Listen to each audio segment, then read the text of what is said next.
कविता की चंद लाइनों से शुरुआत करूंगा। एक था राजा एक थी रानी, आओ सुने कहानी।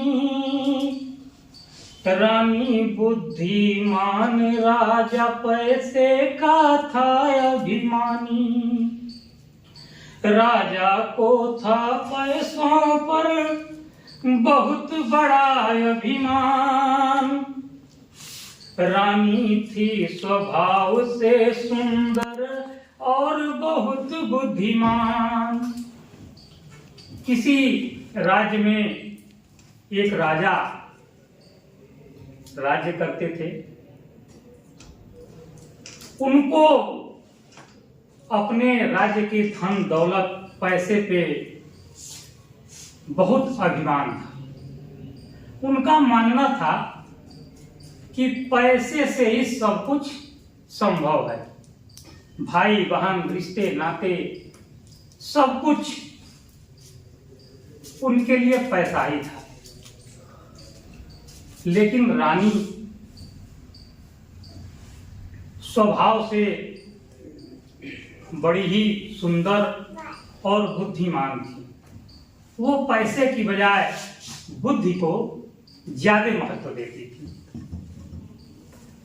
एक दिन राजा ने रानी से पूछा, अच्छा ये बताओ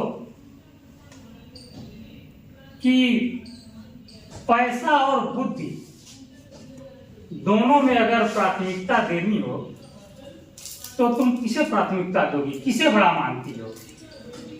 रानी ने अपने स्वभाव के अनुसार बताया कि यदि आप मुझसे ये प्रश्न पूछ रहे हैं तो मेरी समझ से पैसे की अपेक्षा बुद्धि जो है बड़ी है। राजा को अपने अनुसार उत्तर नहीं मिला, क्योंकि राजा जो है स्वभाव से पैसे को ज्यादा महत्व देते थे। उन्होंने कहा ठीक है, अगर तुम्हें लगता है कि पैसे की बजाय बुद्धि बड़ी है तो तुम्हें यह प्रमाणित करके दिखाना होगा कि पैसे की बजाय बुद्धि बड़ी है। और राजा ने क्या किया, रानी को अपने महल से दूर एक मकान में रखवा दिया। 2 सेविकाएं भी उनको दे दी और उसके अलावा कोई पैसा खाद्यान्न नहीं दिया। यहां तक कि रानी के शरीर पे जो जेवर थे वो भी राजा ने उतरवा करके रख लिया। रानी वहां पहुंचने के बाद अब सोचने लगी कि किस तरीके से हम जो है अब यहां अपना जीवन गुजारेंगे। सोचते सोचते शाम हो गई। रानी ने क्या किया कि अपनी सेविका से कहा कि एक काम करो, घर से बाहर जाओ, देखो कहीं एक ईंट दिख रही हो तो ले आओ। सेविका बाहर गई, वो एक ईंट ले आई। रानी ने क्या किया, उस ईंट के ऊपर अपने दुपट्टे को बांध करके एक सुंदर सा जो है पोटली बना दिया और उसके ऊपर अपने नाम की मुहर लगा दी, यानी लिख दिया अपना नाम वगैरह। और कहा कि एक काम करो, इसे ले जाओ और नगर के सेठ के पास कहना कि रानी ने इसे भेजा है गिरवी रखने के लिए और उसके बदले सेठ से 25,000 रुपए ले आना। सेविका उस पोटली को लेकर के नगर सेठ के पास पहुंची और उसने बताया कि इसे रानी ने भेजा है। उस पर रानी के नाम की जो है मुहर थी।